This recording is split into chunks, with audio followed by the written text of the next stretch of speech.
Oi, gente. Bom dia, boa tarde, boa noite. Vamos de filosofia? E hoje nós vamos ver mais uma escola do período helenista. E eu peço a você que dê um joinha no vídeo, né? Que não se importe com o barulho que tem ao redor, preste atenção, que dê um joinha no vídeo, compartilhe o vídeo e se inscreva no canal. Dá essa força, vamos divulgar o conhecimento. E qual é a escola filosófica que nós vamos ver hoje? Ela é um pouquinho diferente das outras, nós vamos entender, mas ela ainda tem influência no mundo de hoje. Os seus resquícios ainda se fazem presentes no mundo de hoje e hoje ela funciona no nosso meio de uma forma diferente. Qual que é? Hoje nós vamos ver o ceticismo. Você que está aí me vendo, você se considera uma pessoa cética? Você sabe o que é o ceticismo? Né? Nós vamos ver dentro da filosofia, dentro da história da filosofia, dentro do pensamento filosófico, o que é isso e onde surgiu e um pouquinho de como que ela está hoje, se é uma escola, como é que ela funciona hoje. Então vamos lá? Então tá bom. Primeira coisa, né? Ceticismo. O nome, né? Sempre eu falo do nome, porque esse nome, mas isso eu vou falar um pouquinho mais pra frente. Mas eu vou falar do fundador. O fundador do ceticismo. O fundador do ceticismo é um grego chamado Pirro. Aí uns vão falar Pirro de Elis ou Pirro de Élida, depende da tradução, né? Mas é o Pirro, tá joia? Então, o fundador Pirro, século IV antes de Cristo, tá bom? Mas só que o que acontece? O ceticismo, ele teve vários momentos e várias formas de ceticismo. O fundador é o Pirro, mas tiveram outros seguidores de Pirro que foram fazendo essa escola acontecer, fazendo esse pensamento acontecer. O Pirro, ele não escreveu nada. Então, o que nós sabemos do ceticismo? Nós sabemos através de Timon, que foi um dos que escreveram, e do sexto empírico. O sexto empírico já é do século II depois de Cristo. Então, o Timon, né? O Timon e o sexto empírico, que são as fontes básicas para o ceticismo. Aqui, ó, eu vou indicar, tá vendo? Ó, tem muitos livros aqui que eu pesquisei. Eu vou deixar todos aí na descrição para você também poder pesquisar e ler e se aprofundar. Então, vamos lá. O que é interessante? Por que o Pirro chegou a essa conclusão? Nós vamos ver. Então, eu não falei nada do que é o ceticismo ainda não, né? Mas, o que é interessante ver? O Pirro, ele morava lá na Grécia, então na época que o Alexandre já tinha dominado a Grécia, né? O Império Macedônico já dominava a Grécia. E a gente sabe que o Alexandre Magno, ele fez uma expedição para chegar ao Oriente. E o Pirro estava nessa expedição, ele era tipo uma espécie de um soldado, ele foi nessa expedição, ele foi convocado para ir nessa expedição. Aí que entra o pulo do gato. Por quê?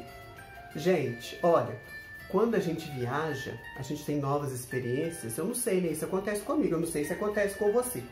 Quando nós temos novas experiências, a gente amplia os nossos horizontes. A gente chega até a mudar de perspectiva, a gente mudar de ideia. Eu tinha uma professora colega minha, professora de filosofia lá de Juiz de Fora, que ela falava assim, Marco, ela me chamava de Marco, Marco, eu adoro mudar de ideia. E o que aconteceu? Foi nessas viagens que o Pirro, né, deu um insight e resolveu criar o ceticismo, né, a pensar de maneira cética. Então vamos lá. O que aconteceu, né? Então, ou seja, ele viajou e chegou ao Oriente. Lá ele viu um monte de gente diferente, viu uma cultura diferente, viu pessoas diferentes. E lá na Grécia, eles agiam de uma forma e ele via que lá no Oriente eles agiam de outra forma. Mas tudo chegava no final das contas, todo mundo chega junto, entendeu? Não importa se você vai na porta, se você vai na traseira, se você vai na janela, se você vai no corredor. No final das contas, todo mundo chega. Foi essa a conclusão que passou mais ou menos pela cabeça dele. Então vamos lá. O que é o ceticismo? o ceticismo é a corrente, né? É a linha de pensamento, que se baseia na dúvida, que duvida das coisas, que não dá uma crença para as coisas. Aí, o Pirro, né, nós temos duas coisas que o Pirro falava assim, gente, não vamos julgar, não vamos omitir opinião, porque qualquer opinião vale. Então, o que ele vai falar? Quando a gente vê uma determinada coisa, você também, quando você vê alguma coisa, vamos suspender o juízo, vamos parar de julgar as coisas. Sabe por quê? Porque no final das contas, todo mundo tem razão. Então, o Pirro fala assim, ó, que não existe uma verdade absoluta, ele chegou a essa conclusão, e que não existe valores absolutos.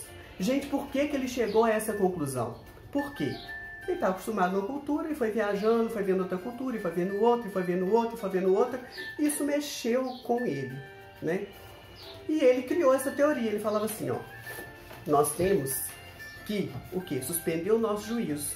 Quando eu ver uma coisa, eu não vou julgar essa coisa. Gente, olha, interessante o ceticismo, não julgar. Não julgar as coisas, não julgar os valores do outro, não julgar a cultura do outro, não julgar isso ou aquilo. Gente, isso é um ensinamento do ceticismo. Olha que interessante. Então tá bom. Ceticismo tem a ver com a dúvida. Então tem algumas palavrinhas, né? Algumas palavrinhas, algumas a gente já conhece, que o ceticismo aplica. Por exemplo, quando você suspende juízo, você vai alcançar uma certa tranquilidade, porque você não vai ficar preocupado de onde que vem aquilo, para que faz aquilo, tanana, tanana, tanana. Então, existe uma palavrinha grega que chama epoké, que é a suspensão do juízo. Com a suspensão do juízo, eu vou conseguir a apatia. Apatia, o que é uma pessoa apática? Uma pessoa que fica parada diante da vida, só vendo a vida passar. E com a apatia, né, quando eu suspendo o meu juízo, que eu paro de preocupar com as coisas, se elas são boas, se elas são verdadeiras, se elas são falsas, se eu paro de encher minha cabeça com essas coisas, o que vai acontecer? Eu vou alcançar a ataraxia. O que é a ataraxia? É a ausência de perturbação. Então, no final das contas, né, o ceticismo, né, de acordo com o Pirro, é o quê? É você não julgar as coisas, é você duvidar, né? Duvidar que as coisas são absolutas. O mais importante é você entender isso. Não é que ele duvidava de tudo. Ele chegou a ter um sacerdote, né? Ele agia no mundo, ele continuava vivendo, né? Não é que ele duvidava das coisas assim, da forma que a gente pensa, né? Que a pessoa está duvidando de tudo. Não, não era isso. O que ele fazia? Ele não julgava as coisas. Ele, quando ele via uma determinada coisa, ele falava assim, ele pensava, não, deixa pra lá. Não vou deixar isso me afetar. Por quê? Aí eu vou conseguir a ataraxia, que é a ausência de perturbação. E eu vou atingir a eudaimonia, que é a felicidade. Então, no final das contas, este pensamento, né, cético, quer o quê? Atingir a felicidade. Deu para entender? Então, ó, ceticismo se baseia na dúvida, na suspensão do juízo, na apatia, na ataraxia, para atingir a felicidade. Então, o cético é aquele que quer atingir a felicidade a partir do não julgamento, de não julgar as coisas, né?